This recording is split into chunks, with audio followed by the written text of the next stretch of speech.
என் பெயர் சிவாங்கி. இந்த உலகத்தில் எல்லாரையும் போல எனக்கும் பல கனவுகள் உண்டு. ஆனால் அந்த கனவுகளுக்கு சிறகு கொடுத்து வளர்த்தது என் குடும்பம்தான். நகரின் மிகவும் பிரபலமான பெரிய பங்களா போன்ற வீடுதான் எங்களுடையது. அப்பா, அம்மா மற்றும் என் அன்பு அண்ணன் ராகவ் ஆகியோருடன் நான் மிகவும் மகிழ்ச்சியாக வசித்து வந்தேன். எங்கள் வீட்டில் செல்வத்திற்கும் வசதிகளுக்கும் என்றுமே பஞ்சம் இருந்ததில்லை. ஆனால் அந்த பணமும் புகழும் எங்கள் யாருடைய தலைக்கும் ஏறியதே இல்லை. அதற்கு முக்கிய காரணம் என் அப்பா தான். சிவாங்கி, மனிதன் வாழ்க்கையில் எவ்வளவு உயரத்திற்கு பறந்தாலும் தரையில் நடப்பவர்களை தாழ்வாக பார்க்க கூடாது. கை நிறைய பணம் இருப்பதை விட குணம் நிறைந்து இருப்பதுதான் உண்மையான செல்வம் என்று அப்பா அடிக்கடி கூறுவார். அந்த வார்த்தைகள் தான் எங்கள் வீட்டின் அடித்தளம். அதனால் நானும் சரி, அண்ணன் ராகவும் சரி, எவ்வளவு பெரிய வசதியான சூழலில் வளர்ந்தாலும் எப்போதும் எளிய மனிதர்களோடு அன்பாக பழகும் குணத்தை பெற்றிருந்தோம். என் அப்பா ஒரு மிகப்பெரிய கோல்டு ஷேன் மற்றும் ஃபுட் லாஜிஸ்டிக் நிறுவனத்தை நடத்தி வந்தார். அதாவது காய்கறிகள், பழங்கள், பாக்கெட் உணவுகள் மற்றும் சீக்கிரத்தில் கெட்டுப்போகக்கூடிய உணவுப் பொருட்களை பாழாகாமல் குறிப்பிட்ட வெப்பநிலையில் பாதுகாக்கும் குளிர்சாதன வாகனங்கள் மூலம் பல்வேறு நகரங்களுக்கு அனுப்பும் பெரிய தொழில் அது. நகரின் எல்லை பகுதியில் எங்கள் நிறுவனத்திற்கு சொந்தமாக ஒரு மிகப்பெரிய சேமிப்பு கிடங்கு இருந்தது. அங்கே நூற்றுக்கணக்கான ஊழியர்கள் இரவும் பகலுமாக வேலை பார்த்தார்கள். சிலர் வாகனங்களை இயக்குவார்கள், சிலர் சரக்குகளை பாதுகாப்பாக அடுக்குவார்கள், சிலர் கணக்கு வழக்குகளை பார்ப்பார்கள். அப்பா எப்போதுமே வெறும் முதலாளியாக மட்டும் இருக்க மாட்டார். தினமும் காலையிலேயே அலுவலகத்திற்கு சென்று ஒவ்வொரு வேலையையும் நேரில் மேற்பார்வையிடுவார். சில நாட்களில் வீட்டிற்கு வர நள்ளிரவு கூட ஆகும். ஆனால் எவ்வளவு வேலைப்பளு இருந்தாலும் இரவு உணவை எங்களோடு சேர்ந்து உண்பதை அவர் ஒருபோதும் தவறவிட்டதே இல்லை. வியாபாரம் எவ்வளவு பெரியதாக இருந்தாலும் குடும்பத்தோடு செலவழிக்க நேரம் இல்லை என்றால் அந்த வெற்றியில் எந்த அர்த்தமும் இல்லை என்பது அப்பாவின் கருத்து. என் அண்ணன் ராகவ் கல்லூரி படிப்பை முடித்த கையோடு அப்பாவுக்கு உதவியாக தொழிலில் இறங்கினான்.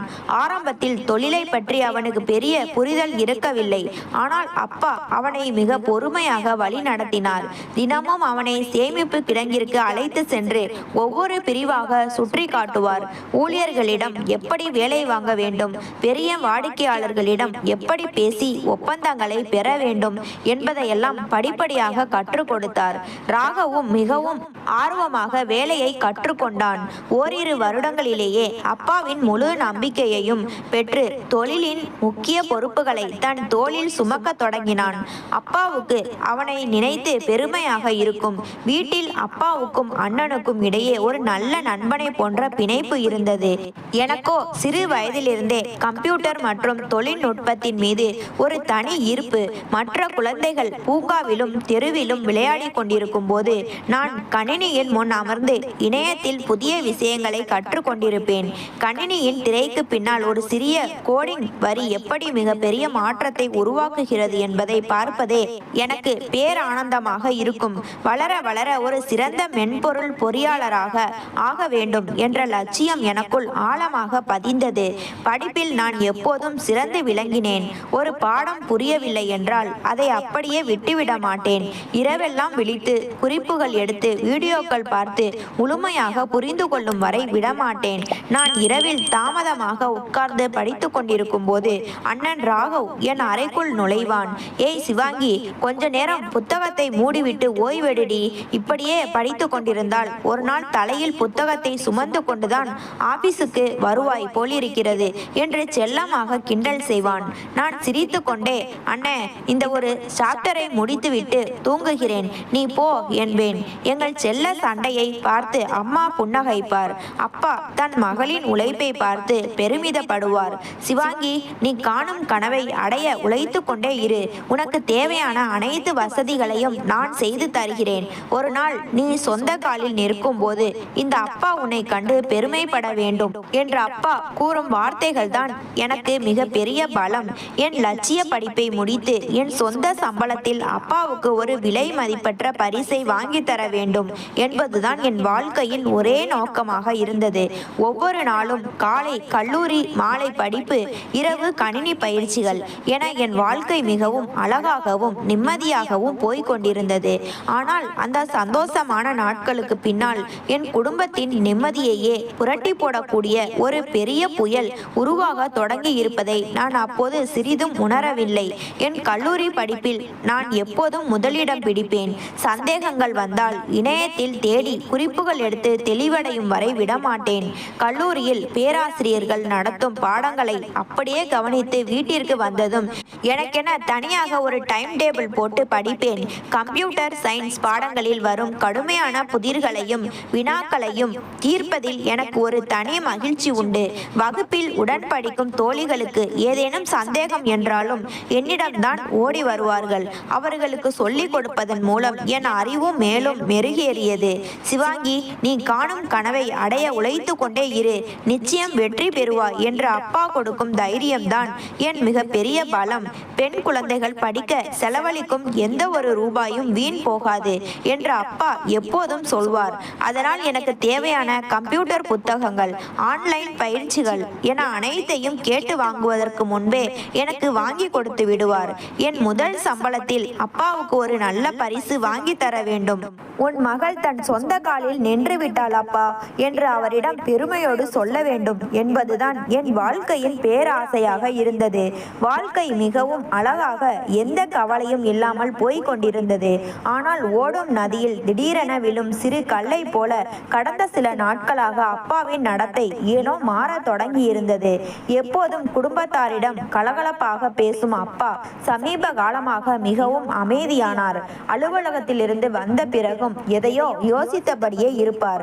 நாங்கள் சாப்பிடும் போது பேசும் ஜோக்குகளுக்கு வழக்கமாக உறக்க சிரிக்கும் அப்பா இப்போது லேசாக புன்னகைத்துவிட்டு தன் எண்ணங்களில் மூழ்கி விடுவார்.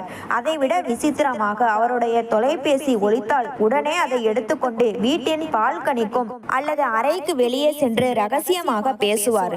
குரலை மிகவும் தாழ்த்தி யாரோ ஒருவரிடம் பதற்றத்துடன் பேசுவது போல எனக்கு தோன்றும். ஆரம்பத்தில் வியாபாரத்தில் ஏதேனும் சின்ன சின்ன பிரச்சனைகள் இருக்கும். பெரிய பிசினஸ் செய்பவர்களுக்கு இதெல்லாம் சகஜம்தானே என்றுதான் நான் நினைத்தேன். அதனால் அதை அதிக நாட்கள் பொருட்படுத்தவில்லை. ஆனால் ஒரு நாள் நள்ளிரவில் எனக்கு தாகம் எடுத்ததால் தண்ணீர் குடிப்பதற்காக கீழே வந்தேன். அப்போது அப்பாவின் படிப்பு அறையில் வெளிச்சம் எரிவதை கண்டேன். மெதுவாக கதவின் அருகே சென்று பார்த்தபோது அப்பா தன் மேஜையில் சில தொழில் ஆவணங்களை பார்த்து கொண்டிருப்பதை கவனித்தேன். அறை விளக்கில் அப்பாவின் முகம் தெளிவாக தெரிந்தது. எப்போதும் அமைதியாகவும் கம்பீரமாகவும் இருக்கும் அவர் முகத்தில் அன்று சொல்ல முடியாத பதற்றமும் பயமும் கவலையும் தாண்டவமாடியது. கையில் இருந்த காகிதங்களை பார்த்து கொண்டே தன் தலையை இரு கரங்களாலும் பிடித்து கொண்டார். அவர் நெற்றியில் வியர்வை துளிகள் அரும்பி இருந்தன. என்னால் அதை பார்த்து சும்மா இருக்க முடியவில்லை. மெதுவாக கதவை திறந்து உள்ளே சென்றேன். அப்பா, இன்னும் தூங்கலையா? என்னாச்சு? எதுவும் பிரச்சனையா என்று மென்மையான குரலில் கேட்டேன். என் குரலை கேட்டதும் அப்பா திடுக்கிட்டு எழுந்தார். மேஜையில் இருந்த காகிதங்களை அவசர அவசரமாக சுருட்டி ஒரு கோப்பிற்குள் ஒளித்து வைத்தார். பின்னர் உடனடியாக தன் கவலையை மறைத்து செயற்கையாக ஒரு சிரிப்பை வரவழைத்து கொண்டார். ஒன்றுமில்லை அம்மா, பிசினஸில் சின்ன வேலை, அவ்வளவுதான். நீ ஏன் இந்த நேரத்தில் விழித்திருக்கிறாய்? போய் தூங்கு என்றார். இல்லை அப்பா, உங்க முகம் சரியில்லை. ஏதோ பெரிய யோசனையில் இருக்கீங்கன்னு எனக்கு தெரியுது. என்ன விஷயம்னு என்கிட்ட சொல்லுங்களேன் என்று அவர் அருகில் சென்று கைகளை பற்றி கொண்டேன். அப்பா என் தலையை கோதி அன்போடு என் நெற்றியில் முத்தமிட்டார். சிவாங்கி, உனக்கு தெரியாத பிசினஸ் விஷயங்கள் இதில் நிறைய இருக்கிறது. நீ தேவையில்லாமல் இதை பற்றி யோசித்து குழப்பிக் கொள்ளாதே. நீ உன் படிப்பில் மட்டும் கவனத்தை செலுத்து. வாழ்க்கையில் யாருடைய முன்னாலும் கை நீட்டி நிற்காத அளவிற்கு உன் சொந்த காலில் நிற்க வேண்டும். அதுவே எனக்கு போதும் என்றார். அப்பாவின் அந்த அன்பான பேச்சில் இருந்த உண்மையை நம்பி நான் அமைதியானேன். அவர் சொற்படியே என் படிப்பில் கவனத்தை திருப்பினேன். ஆனால் அன்று இரவு அப்பாவின் கைகளில் இருந்த அந்த ஆவணங்களுக்கும் அவருடைய இந்த திடீர் மாற்றத்திற்கும் பின்னால் மிக பெரிய ஆபத்தும் என் குடும்பத்தின் நிம்மதியையே சீர்குலைக்க போகும் ஒரு பெரும் ரகசியமும் ஒளிந்திருக்கிறது என்பதை நான் அப்போது சிறிதும் அறியவில்லை. அன்றைய தினமும் வழக்கம் போலத்தான் விடிந்தது. காலை நேரத்து சூரிய ஒளி ஜன்னல் வழியே என் அறையை நனைக்க நான் அவசர அவசரமாக கல்லூரிக்கு கிளம்பி கொண்டிருந்தேன். என் அன்றாட வாழ்க்கை முறை மிக எளிமையானது. காலையில் எழுந்து வேகமாக தயாராவது, அம்மா தரும் சுட சுட உணவை அவசர அவசரமாக சாப்பிடுவது, பின் பையை தூக்கி கொண்டு கல்லூரிக்கு ஓடுவது. இது எனக்கு மிகவும் பழகி போன ஒன்று. அன்றைய தினமும் எந்த மாற்றமும் இல்லாமல் இயல்பாகவே தொடங்கியது. நான் புத்தக பையை எடுத்துக்கொண்டு பூந்தோட்டத்தை கடந்து வீட்டின் வாசலுக்கு வந்தேன். வீட்டின் வெளியே எங்கள் குடும்ப வாகனம் தயாராக நின்றிருந்தது. ஆனால் வழக்கமாக புன்னகையோடு கதவை திறந்து நிறுத்தும் எங்களின் வயதான டிரைவர் அண்ணா அங்கே காணப்படவில்லை. நான் சிறு வயதிலிருந்தே அவரையே பார்த்து வளர்ந்தவள். அதனால் அவர் இல்லாதது எனக்கு சற்றே விசித்திரமாக இருந்தது. சுற்றிலும் பார்த்துவிட்டு வரவேற்பறையில் நாளிதழ் படித்து கொண்டிருந்த அப்பாவிடம் சென்றேன். அப்பா, டிரைவர் அண்ணா எங்கே? எனக்கு கல்லூரிக்கு நேரமாகிறது, நான் எப்படி போவேன் என்று கேட்டேன். அப்பா நாளிதழை கீழே வைத்துவிட்டு, அவருக்கு திடீரென உடம்பு சரியில்லாமல் போய்விட்டது அம்மா, அதனால் சில நாட்கள் விடுமுறை கேட்டிருக்கிறார். ஆனால் நீ கல்லூரிக்கு செல்வதில் எந்த பிரச்சனையும் இருக்காது என்றார். அப்படியா? அப்போ என்னை யார் கல்லூரிக்கு அழைத்து போவார்கள் என்று வினவினேன். ஒரு புதிய பையன் வரப்போகிறான். அவன் பெயர் விகான். டிரைவர் அண்ணாவின் தூரத்து உறவினர்தான். அவர்தான் இவனை அனுப்பி வைத்திருக்கிறார். நன்றாக வண்டி ஓட்டுவான் என்று சொன்னார். அதனால் இன்னும் சில நாட்களுக்கு அவன்தான் உன்னை கல்லூரிக்கு அழைத்து சென்று வரப்போகிறான் என்றார் அப்பா. எனக்கு சற்று தயக்கமாக இருந்தது. பல வருடங்களாக குடும்பத்தில் ஒருவராக பழகிய அண்ணாவிற்கு பதில் முற்றிலும் அறிமுகமில்லாத ஒரு புதிய நபருடன் பயணிப்பது கொஞ்சம் சங்கடமாகத்தான் இருந்தது. இருந்தாலும் அப்பா தைரியம் சொன்னதால் நான் அமைதியானேன். அப்போது வீட்டின் பிரதான கதவு தட்டப்பட்டது. வேலையாள் சென்று கதவை திறக்க வாசலில் ஒரு இளைஞன் நின்றிருந்தான். தோளில் ஒரு சிறிய பையை தொங்கவிட்டபடி மிகவும் அமைதியாக ஆனால் நிமிர்ந்த நன்னடை நின்றிருந்தான். வேலையாள் அவனிடம் யாரை பார்க்க வேண்டும் என்று கேட்க அவன் அமைதியான குரலில், என் பெயர் விகான், அண்ணாதான் என்னை அனுப்பி வைத்தார், ஐயாவை பார்க்க வேண்டும் என்றான். அவன் குரலை கேட்டதும் அப்பா அவனை உள்ளே அழைத்தார். அவன் வீட்டிற்குள் நுழைந்து அப்பாவுக்கு மரியாதையாக வணக்கம் சொன்னான். அப்பா அவனிடம் அவனது குடும்பத்தை பற்றியும் வாகனம் ஓட்டும் அனுபவத்தை பற்றியும் சில கேள்விகள் கேட்டார். விகான் எந்தவித பதற்றமும் இன்றி மிகவும் தெளிவாகவும் நேர்மையாகவும் பதிலளித்தான். அவனது பேச்சிலும் தோற்றத்திலும் ஒரு அசாத்தியமான ஒழுக்கம் தெரிந்தது. அப்பா திருப்தியடைந்து, பாருப்பா விகான், என் மகள் தினமும் கல்லூரிக்கு செல்பவள். அவளை பத்திரமாக கல்லூரிக்கு அழைத்து சென்று மாலையில் சரியான நேரத்திற்கு வீட்டிற்கு அழைத்து வர வேண்டியது உன் பொறுப்பு. வழியில் எந்த பிரச்சனையும் வரக்கூடாது என்றார். விகான் உடனே, கண்டிப்பாக ஐயா, நீங்கள் எந்த கவலையும் பட தேவையில்லை, என் பொறுப்பை உணர்ந்து நடப்பேன் என்று உறுதியளித்தான். அப்பா என்னை பார்த்து, சரி சிவாங்கி, நேரமாகிறது, கிளம்பு என்றார். நான் என் பையை தோளில் மாட்டியபடி வெளியே வந்தேன். அப்போதுதான் முதல் முறையாக விகானை உற்று பார்த்தேன். என் வயதை ஒத்த இளைஞனாகத்தான் இருந்தான். லேசாக கலைந்த தலைமுடி. ஆனால் அவனது கூர்மையான கண்களில் ஒருவித ஆழமான தீர்க்கமும் தன்னம்பிக்கையும் மின்னின. சாதாரண ஆடைகளில்தான் இருந்தான். ஆனால் அவனது தோரணையில் ஒரு தனி கம்பீரம் ஒளிந்திருந்தது. அவன் காரின் கதவை மிக மரியாதையோடு திறந்து பிடித்து கொண்டு, மேடம் ஏறிக்கொள்ளுங்கள், நேரமாகிறது என்றான். அவனது கம்பீரமான குரலை கேட்டு நான் லேசாக புன்னகைத்துவிட்டு காரின் பின் சீட்டில் அமர்ந்தேன். கார் மெதுவாக நகர்ந்தது. அந்த பயணத்தின் போது நாங்கள் இருவரும் எதுவும் பேசிக்கொள்ளவில்லை. ஆனால் இந்த புதிய வரவு என் வாழ்க்கையில் எத்தனை பெரிய மாற்றங்களை கொண்டு வரப்போகிறது என்பதை நான் அப்போது கனவிலும் நினைத்து பார்க்கவில்லை. கார் மெதுவாக எங்கள் வீட்டு வாசல் கதவை தாண்டி சாலையில் விரைந்தது.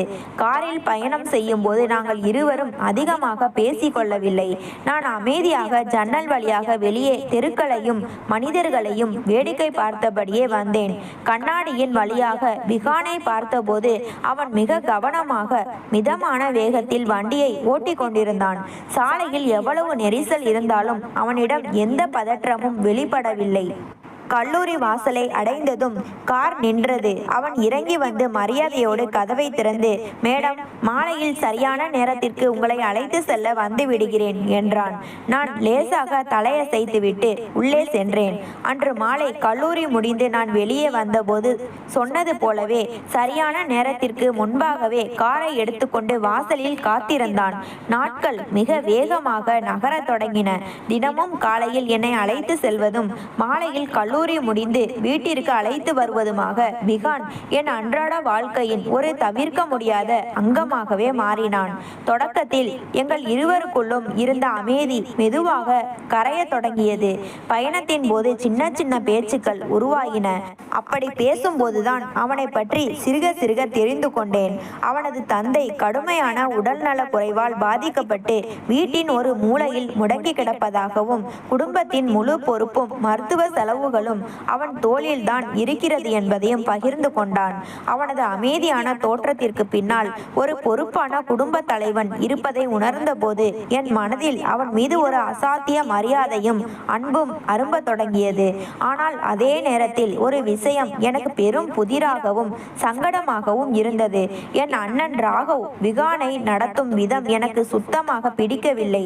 வீட்டிற்கு வெளியே விகான் நிற்கும் போது அண்ணன் ராகவ் அந்த பக்கமாக கடந்து சென்றால் அவனை ஒரு மாதிரியாக கூர்மையாக முறைத்து பார்த்துவிட்டு அமைதியாக நகர்வான். சில நேரங்களில் விகான் என்னை வீட்டிற்கு அழைத்து வந்தவுடனேயே அவனை வலுக்கட்டாயமாக தன் ஆபீஸிற்கு அழைத்து செல்வான்.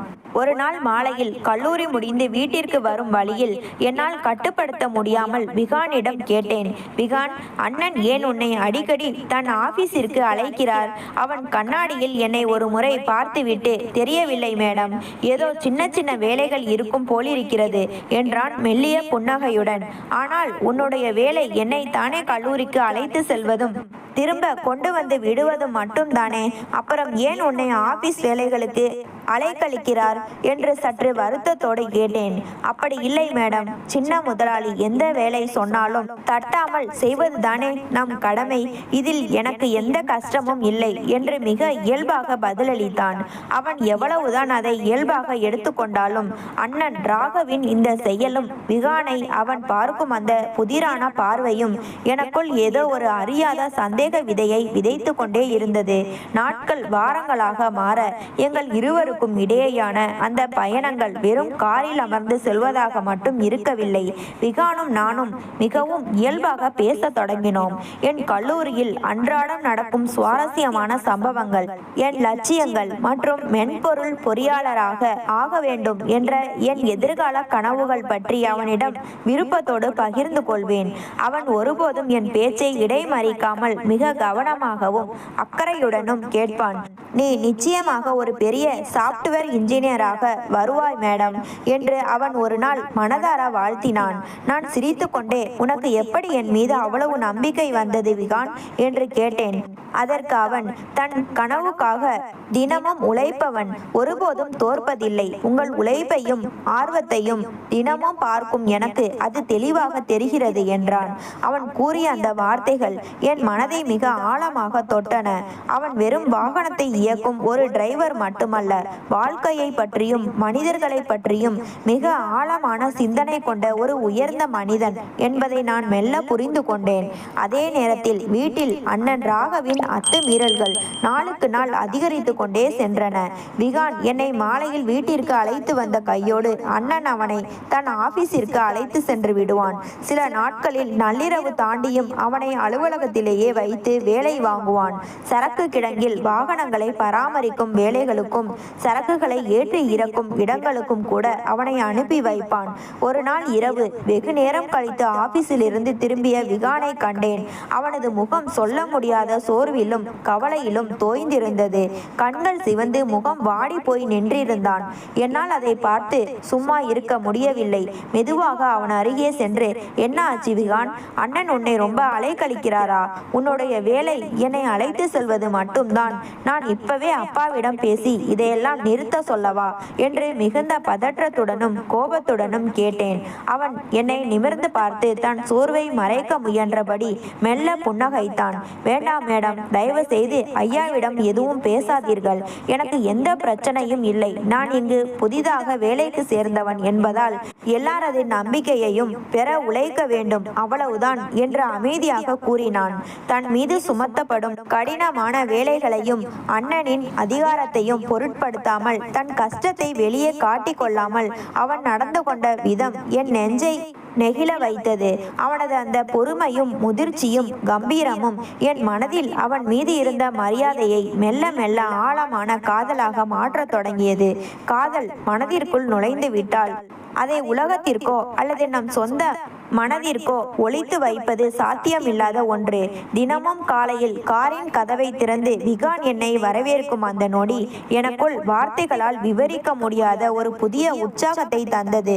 அவன் காரை இயக்கும் அழகையும் கண்ணாடியின் வழியே அவ்வப்போது அவன் என்னை பார்க்கும் அந்த அமைதியான பார்வையையும் ரசிப்பதே என் அன்றாட பழக்கமாக மாறியது.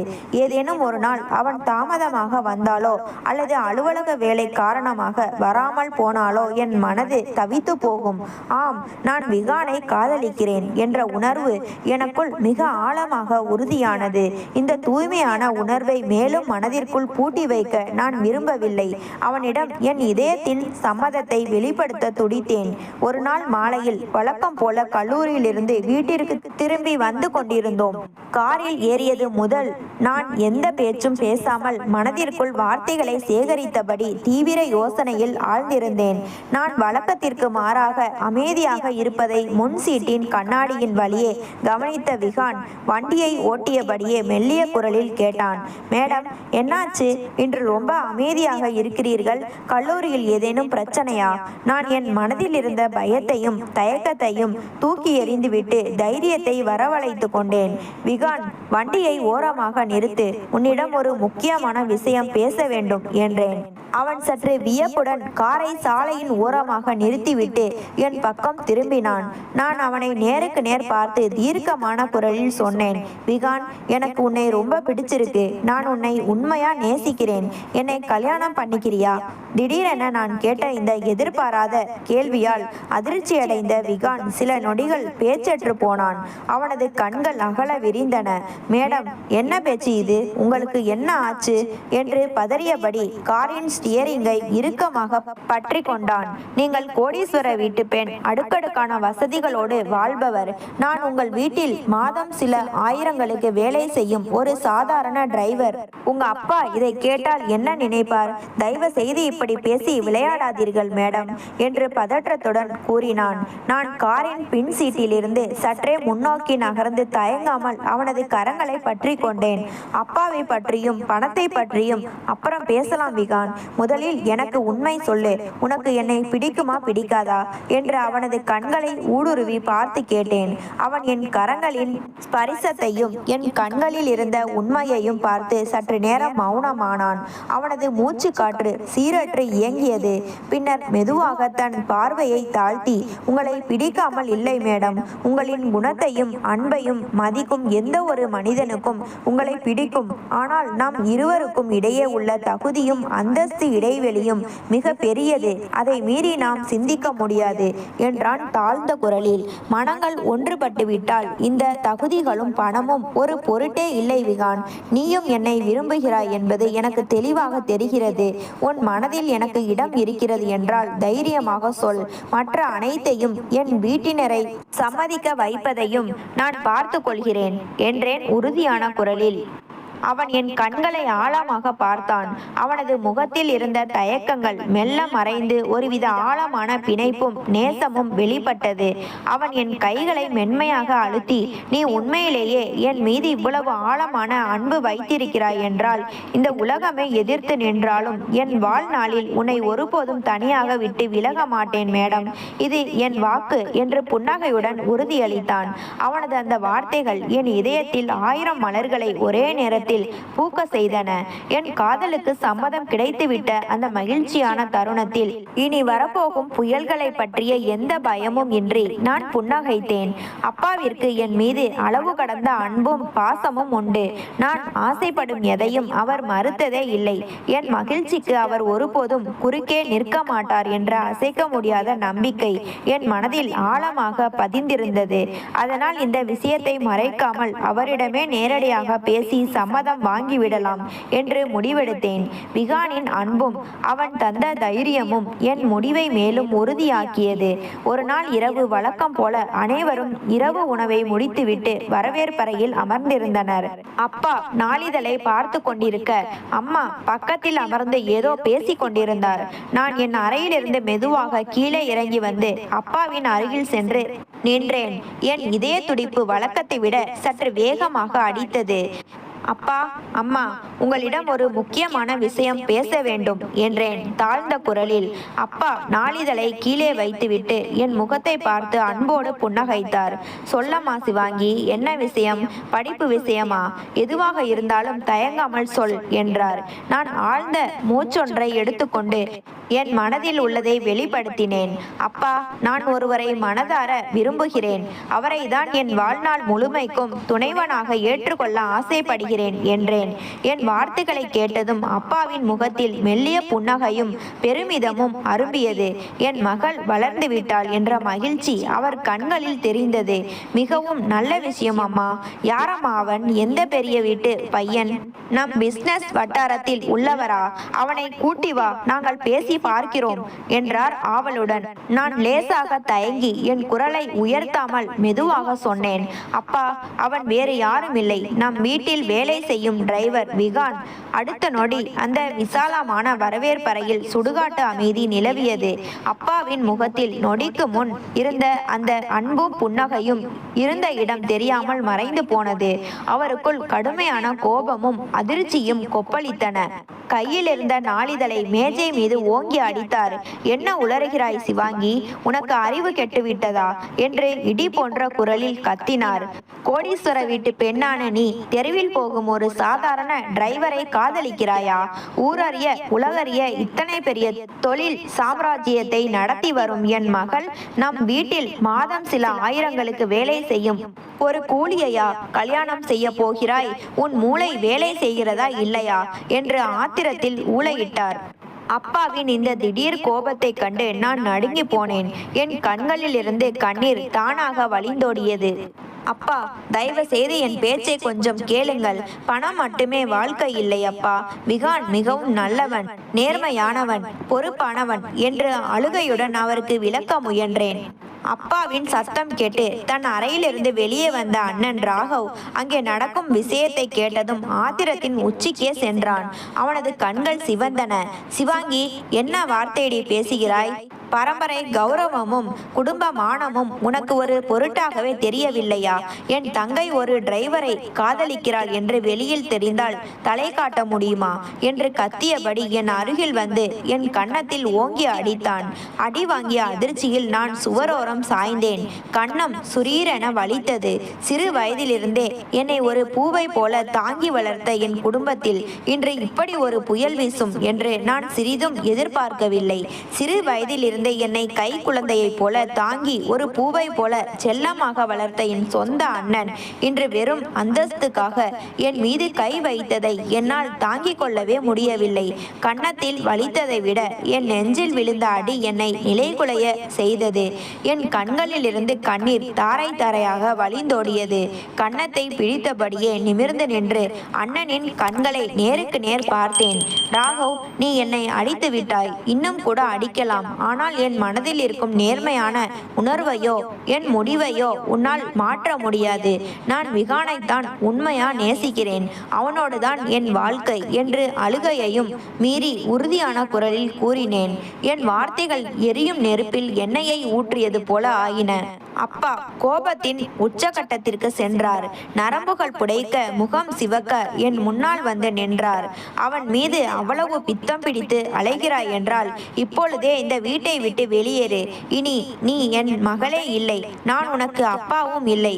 இந்த நொடியிலிருந்து இந்த வீட்டின் ஒரு பைசா சொத்திலும் உனக்கு அரையனா கூட உரிமை கிடையாது என்று கொடூரமான குரலில் தீர்ப்பளித்தார். நான் அப்பாவை பார்த்து வேதனையுடன் புன்னகைத்தேன்.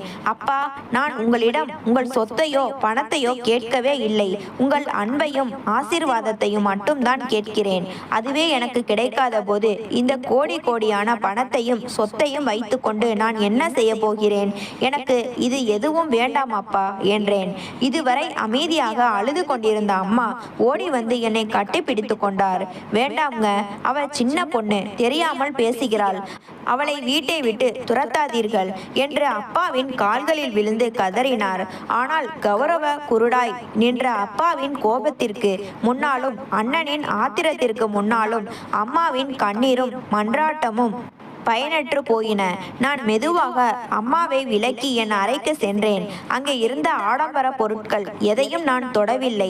எனக்கு மிகவும் அத்தியாவசியமான சில உடைகளையும் என் எதிர்கால கனவான படிப்பு புத்தகங்களையும் லேப்டாப்பையும் மட்டும் ஒரு சிறிய பையில் எடுத்துக்கொண்டேன்.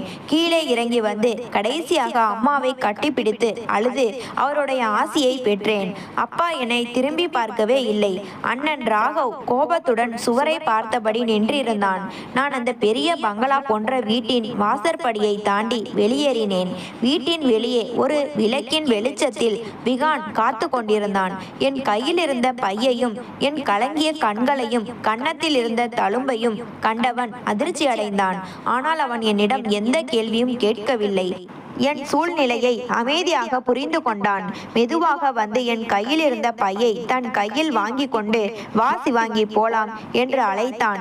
என் கடந்த கால வாழ்க்கையின் கதவுகள் அடைக்கப்பட அறியாத ஒரு புதிய எதிர்காலத்தை நோக்கி நான் விகானுடன் அடியெடுத்து வைத்தேன். விகான் என்னை நகரின் எல்லை பகுதியில் இருந்த ஒரு சிறிய குடியிருப்பு பகுதிக்கு அழைத்து சென்றான். அது குறுகலான தெருக்களுக்கு நடுவே அமைந்திருந்த ஒரு சிறிய ஓட்டு வீடு. நான் வளர்ந்த பங்களாவின் ஒரு அறையின் அளவிற்கு கூட அந்த வீடு இருக்கவில்லை. பெரிதாக எந்த ஆடம்பர வசதிகளும் அங்கே இல்லை என்றாலும் அந்த சிறிய வீடு மிகவும் சுத்தமாகவும் அமைதியாகவும் இருந்தது. விகான் கதவை திறந்து உள்ளே விளக்கை ஏற்றி வைத்துவிட்டு சற்றே தயக்கத்துடன் என்னை பார்த்தான். சிவாங்கி, இதுதான் என் வீடு. சகல வசதிகளோடு பெரிய மாளிகையில் வாழ்ந்த உனக்கு இந்த சிறிய இடத்தில் இருப்பது மிகவும் கஷ்டமாக இருக்கும் என்று எனக்கு தெரியும். ஆனால் என்று அவன் முழுமையாக பேசி முடிப்பதற்குள் நான் குறுக்கிட்டேன். இல்லை விகான், தயவு செய்து அப்படி சொல்லாதே. போலி கௌரவமும் அதிகாரமும் நிறைந்த பெரிய மாளிகையை விட உண்மையான அன்பும் பரஸ்பர நம்பிக்கையும் இருக்கும் இந்த சிறிய இடம் எனக்கு அரண்மனையை விட மேலானது என்றேன் புன்னகையுடன். மறுநாள் காலையிலிருந்தே நாங்கள் இருவரும் சுயமரியாதையோடு நம் வாழ்க்கையை கட்டமைக்க முடிவெடுத்தோம். விகான், நான் யாரையும் எதிர்பார்க்காமல் என் சொந்த காலில் நிற்க விரும்புகிறேன். என் படிப்புக்கும் அறிவிற்கும் ஏற்றவாறு ஆன்லைன் கண்டென்ட் ரைட்டிங் மற்றும் சோசியல் மீடியா மேனேஜ்மெண்ட் வேலைகளை என் போனில் இருந்தும் லேப்டாப்பில் இருந்தும் இன்றிலிருந்தே தொடங்க போகிறேன் என்றேன் உறுதியுடன். அவனும் என் கைகளை பற்றி கொண்டு என்னை ஊக்கப்படுத்தினான். கண்டிப்பாக செய் சிவாங்கி, உன்னுடைய உழைப்பிற்கும் திறமைக்கும் நிச்சயமாக நல்ல பலன் கிடைக்கும். நானும் எனக்கான ஒரு நல்ல வேலையை தேடிக்கொள்கிறேன். நாம் இருவரும் இணைந்து நம் புதிய வாழ்க்கையை கட்டி எழுப்புவோம் என்றான். என் உழைப்பையும் திறமையையும் மட்டுமே நம்பி களத்தில் இறங்கினேன். இணையத்தில் தேடி சிறிய பிசினஸ் கிளைண்டுகளுக்கு சோசியல் மீடியா போஸ்டர்கள், கட்டுரைகள் மற்றும் விளம்பர உரைகளை எழுதி கொடுத்தேன். பகலில் கல்லூரி படிப்பு, இரவெல்லாம் விழித்திருந்து ஆன்லைன் வேலை என இடைவிடாது உழைத்தேன். சில மாதங்களிலேயே என் கடின உழைப்பிற்கு பலன் கிடைத்தது. மாதம் 30,000 முதல் 40,000 ரூபாய் வரை ஆன்லைன் வழியிலேயே சம்பாதிக்க தொடங்கினேன். என் உழைப்பில் வந்த முதல் சம்பளத்தை விகானிடம் காட்டி மகிழ்ந்தேன். அவனும் தன் முயற்சியால் நகரின் ஒரு பெரிய துணிக்கடையில் விற்பனையாளராக வேலைக்கு சேர்ந்திருந்தான். நாங்கள் இருவரும் சட்டபூர்வமாக மிகவும் எளிமையான முறையில் நீதிமன்ற திருமணம் செய்து கொண்டோம். அங்கே பெரிய ஆடம்பரமோ உறவினர்களின் கூட்டமோ இருக்கவில்லை. ஆனால் எங்கள் இருவரின் இதயங்களிலும் ஒருவருக்கொருவர் உண்மையாகவும் உறுதியாகவும் துணை நிற்போம் என்ற அசைக்க முடியாத அன்பும் நம்பிக்கையும் நிறைந்து வழிந்தது. எங்கள் சிறிய இல்லற வாழ்க்கை மிகவும் அமைதியாகவும் மகிழ்ச்சியாகவும் தொடங்கியது. ஆடம்பரங்கள் எதுவும் இல்லாத அந்த ஓட்டு வீட்டில் நாங்கள் இருவரும் பரஸ்பரம் பகிர்ந்து கொண்ட அன்பும் அக்கறையும் தான் அதை ஒரு சொர்க்கமாக மாற்றியிருந்தது. காலையில் எழுந்தவுடன் இருவரும் சேர்ந்து வீட்டை சுத்தம் செய்வது, எளிமையான உணவை சமைத்து உண்டுவிட்டு அவரவர் வேலைக்கு கிளம்புவது, மாலையில் சந்தோஷமாக பேசி சிரிப்பது என நாட்கள் அழகாக நகர்ந்தன. ஆனால் சில வாரங்களுக்கு பிறகு விகானின் நடத்தையில் மீண்டும் ஒரு விசித்திரமான மாற்றம் தெரிய தொடங்கியது. தினமும் இரவு 7 மணிக்கெல்லாம் வீட்டிற்கு வந்துவிடும் விகான் மெல்ல மெல்ல தாமதமாக வர தொடங்கினான். 8 மணி, 9 மணி என அவனது வருகை நேரம் தள்ளி கொண்டே போனது.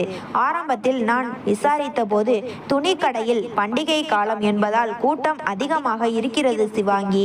அதோடு புது ஸ்டாக்குகள் வந்திருக்கின்றன. அதை சரிபார்த்து அடுக்க வேண்டிய வேலை இருந்தது என்ற இயல்பான காரணங்களை சொன்னான். நானும் அவன் நமக்காகத்தானே கஷ்டப்பட்டு உழைக்கிறான் என்று எண்ணி அவன் மீது எந்தவித சந்தேகமும் கொள்ளாமல் அவன் வந்ததும் சுட சுட உணவை பரிமாறி அன்போடு கவனித்து கொண்டேன். ஆனால் போக போக அவனது தாமதம் எல்லை மீறி சென்றது. இரவு 10, 11 என அவனது வருகை நேரம் நீடித்தது.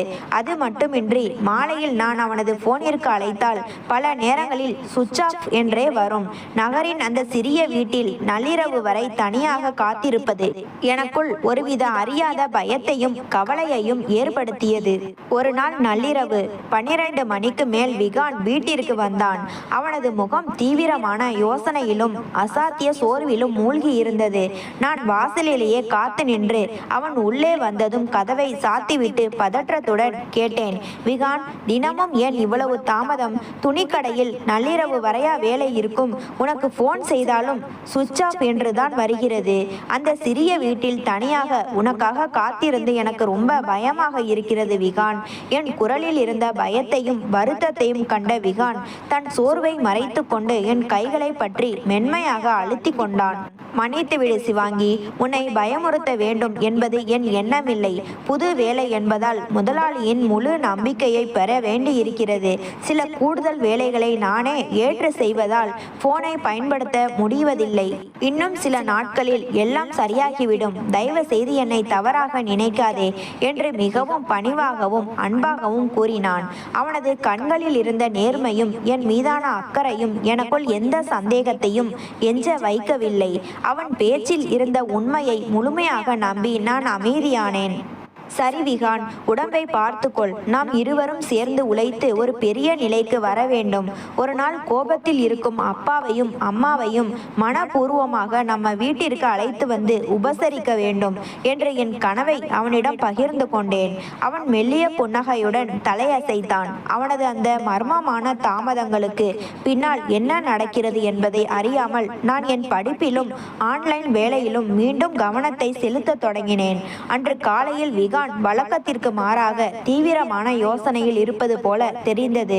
உணவருந்தும் போது கூட அவன் கவனம் உணவில் இல்லை. இடைவிடாது தன் கைபேசியை பார்ப்பதும் செய்திகளை சரிபார்ப்பதும் பின்னர் பெருமூச்சு விடுவதுமாக பதற்றமான சூழலிலேயே இருந்தான். அவனது இந்த அமைதியற்ற நிலப்பரப்பை கண்டு கவலையடைந்த நான் அவன் அருகே சென்று, என்ன ஆச்சு விகான்? உடம்பு எதுவும் சரியில்லையா அல்லது வேலையில் ஏதேனும் பிரச்சனையா என்று அக்கறையுடன் கேட்டேன். அவன் உடனடியாக தன் பதற்றத்தை மறைக்க முயன்று முகத்தில் ஒரு போலி புன்னகையை வரவழைத்து கொண்டான். ஒன்றுமில்லை சிவாங்கி, கடையில் இன்று புதிய சரக்குகள் வருகின்றன. கொஞ்சம் பெரிய வேலை இருக்கிறது. அதனால் இன்று இரவு வீடு திரும்ப மிகவும் தாமதமானாலும் ஆகும். நீ எனக்காக காத்திருக்காமல் சாப்பிட்டு தூங்கு, சரியா என்று கூறிவிட்டு அவசரமாக கிளம்பி சென்றான். என்றான். மாலை பொழுது மெல்ல சாய்ந்து இரவானது. கடிகார முள் வேகமாக நகரத் தொடங்கியது. மணி 10-11 என நகர்ந்ததே தவிர விகானின் காலடி சத்தம் வீட்டின் வாசலில் கேட்கவே இல்லை. என் மனதிற்குள் பதற்றம் மெல்ல அலைமோதத் தொடங்கியது. பொறுமை இழந்து அவனது கைபேசி எண்ணிற்கு அழைத்தேன். ஆனால் எதிர்ப்புறம் நீங்கள் தொடர்பு கொள்ளும் எண் தற்போது செயலிழக்கப்பட்டுள்ளது என்ற இயந்திர குரலே பதிலளித்தது. மீண்டும் மீண்டும் முயன்றும் அதே பதில்தான் கிடைத்தது. நேரம் செல்ல செல்ல என் நெஞ்சில் பயம் மெல்ல கவ்வியது. சாலையில் ஏதேனும் அசம்பாவிதம் அல்லது விபத்து நேர்ந்திருக்குமோ அல்லது அவனுக்கு ஏதேனும் ஆபத்து வந்திருக்குமோ என்ற எண்ணங்கள் என் மண்டையை குடைந்து எடுத்தன. நள்ளிரவு 2 மணியாகியும் அவன் வரவில்லை.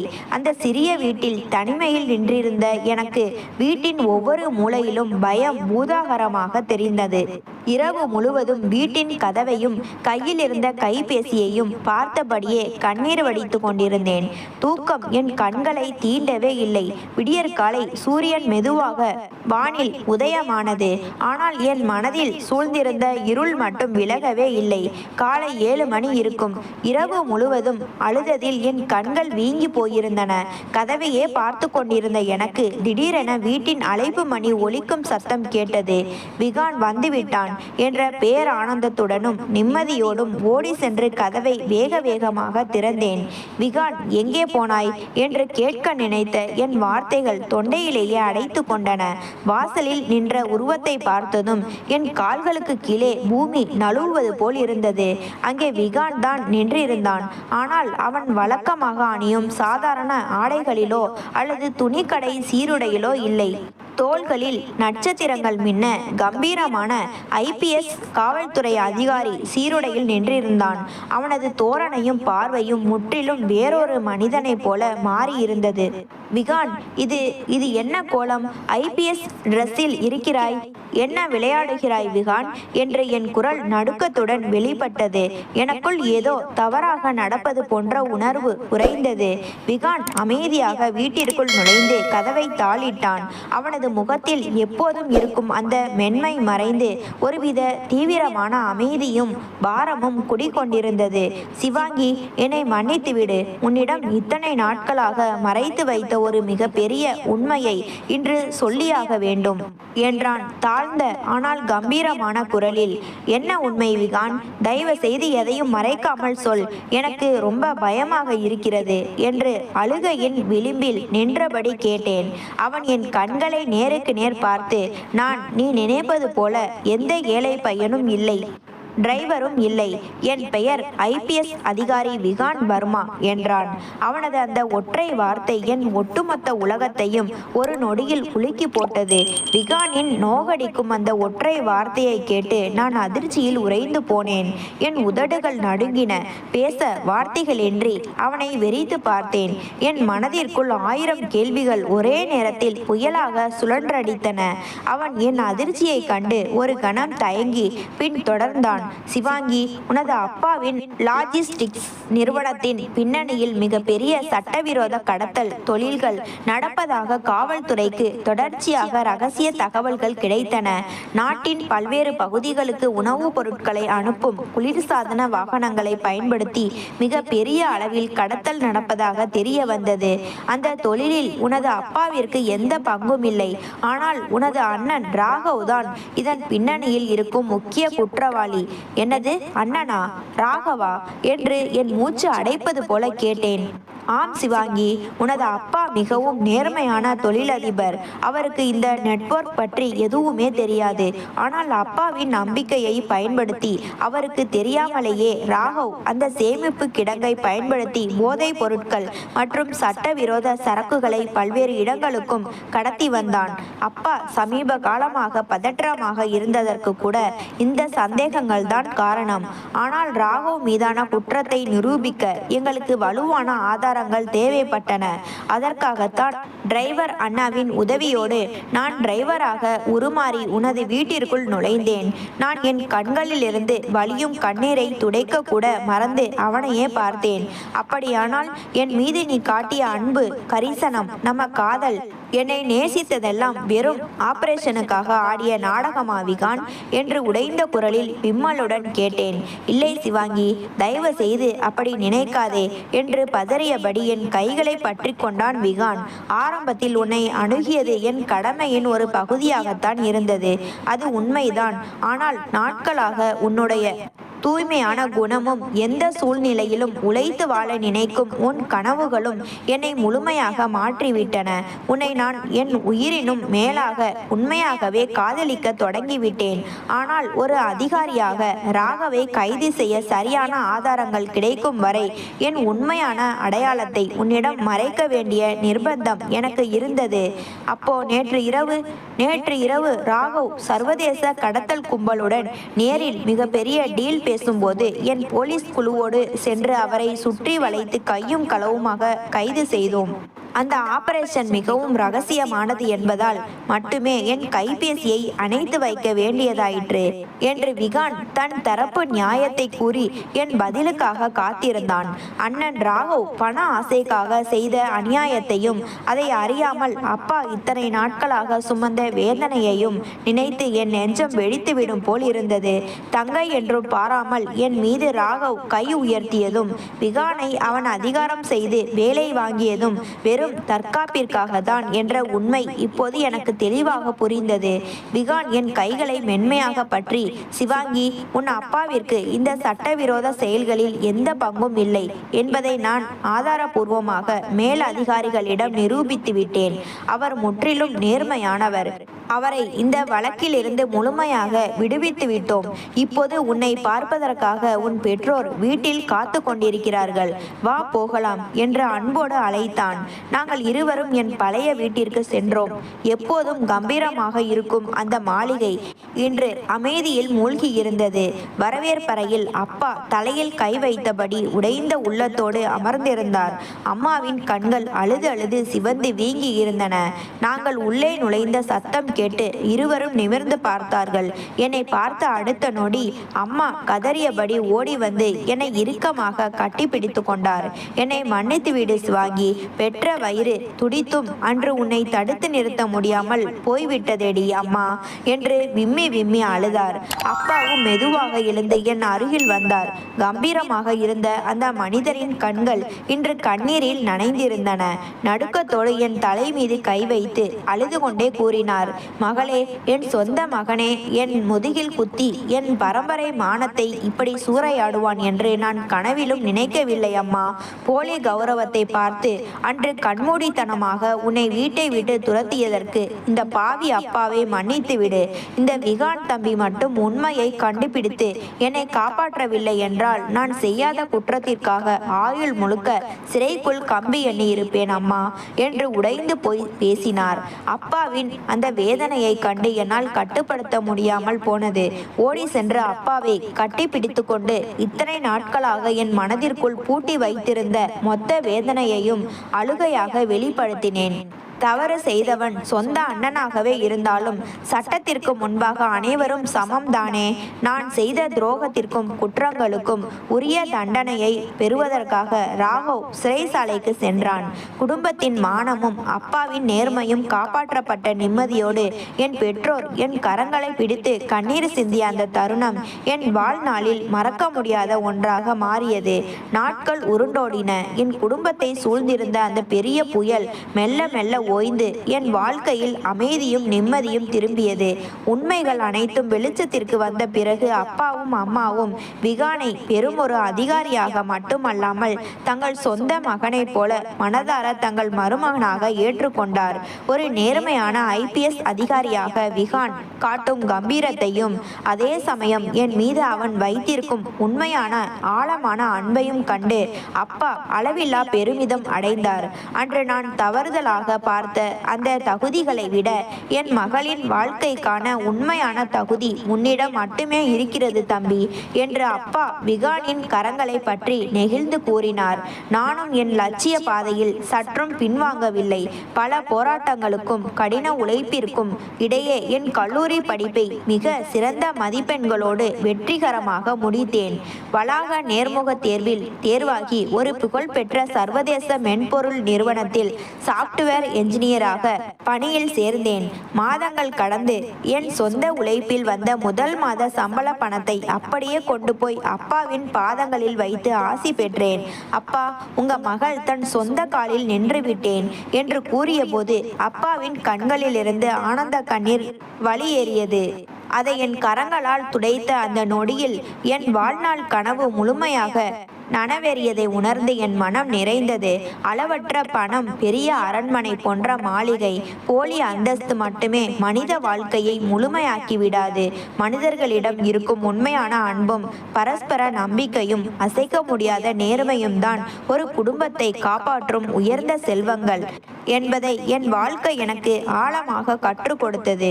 இன்று விகான், நான், அப்பா மற்றும் அம்மா என அனைவரும் எந்த பாகுபாடும் இன்றி ஒரே கூரையின் கீழ் ஒரு உண்மையான அன்பான குடும்பமாக மகிழ்ச்சியோடு வாழ்கிறோம். சோதனைகளையும் வேதனைகளையும் கடந்து வந்த என் வாழ்க்கை இப்போது நம்பிக்கையும் ஒளியும் நிறைந்த ஒரு அழகான புதிய விடியலை நோக்கி பயணித்து கொண்டிருக்கிறது. இது போன்ற கதைகளை தொடர்ச்சியாக கேட்க லைக் பண்ணுங்க, ஷேர் பண்ணுங்க, கமெண்ட் பண்ணுங்க, மறந்து விடாமல் சப்ஸ்கிரைப் பண்ணுங்க.